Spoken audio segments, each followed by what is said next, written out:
तो गरीबर जाति अच्छी बोली आपण केमती कहबे आपनकर जुक्ति कोन केमिति गरीब जाति भित्तिरे तयारी होउचंती जाति भित्तिरे गरीब एक सामाजिक स्थिति रे किछि लोकन को गरीबी भितर को ठेली दिया जाउछि कारण तांको संवैधानिक अधिकार मिलु नै एवं जो माने मात्र 10% लोक भारत वर्षर पुंजी को नियंत्रण करछंती एवं सेमान को जना पड़ जीवो जे किए गरीब किए देश को संपत्ति किए का पाखरे अछि जदि स्कैनिंग करा जाय ताल जना पड़ जीवो ओडिसार केते लोकन पाखरे संपत्ति अछि एवं केते लोकन पाखरे संपत्ति नाही केते लोक चाकरी करछंती एवं सेमान को भीतर को वर्गर किए ता भी जना पड़ जीवो तो आपण तेणु करी ए संपर्क बिहार है तमिलनाडु है अन्य राज्य में दक्षिण भारत रे ये समस्त कथा को पदा को आसी गलानी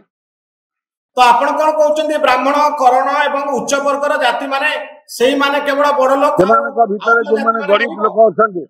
तो बिहार रे जाति जनगणना परे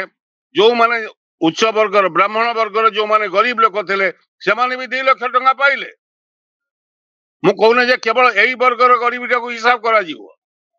उच्च वर्ग जो माने गरीब अच्छा से न्याय मिल केवल ओबीसी के एससी एसटी कथा नुहे तो बिहार मॉडल टाको देखी दिंतु ना सबु दल केमती ग्रहण करते कहीं ग्रहण करेंगे नहीं तो श्रीकांत बाबू जे अर्थनीति दृष्टिकोण आपण देखिए जे जेकोसी वर्गर व्यक्ति ब्राह्मण मानक पई बा उच्च वर्गर गरीब मानक पई रिजर्वेशन मोदी सरकार करिसंती तो सेटा कोन उच्च वर्ग ईडब्ल्यूएस कोटा ऑलरेडी लागू हो गला 6% लोक ओडिसार इकोनॉमिकली बा उच्च वर्गर तमान को 10% रिजर्वेशन दिया जायछि गत वर्ष ठारू 54 भाग ठीक मनोरंजन टिके सुनो 6 भाग लोकन को 10% रिजर्वेशन शिक्षा रे एवं चाकरी रे एवं 54 भाग लोकन को शिक्षा रे 0% रिजर्वेशन एवं चाकरी रे मात्र 11% रिजर्वेशन कौन पाई एटा की ना 6% 10% पाइबे 54 भाग लोक 11% चाकरी रे और शिक्षा क्षेत्र रे 0% ये की ना तो आपण कोन उच्च वर्गर लोक पई जो रिजर्वेशन है ताको विरोध करचंती मु विरोध काई करिया बुझी समान पाइचंती अन्य माने पांतु अन्य मान को दियो तमे 6 10 पाइचो ए माने 54 पांतु असुविधा कोन अछि एमान कौन भूल करछथि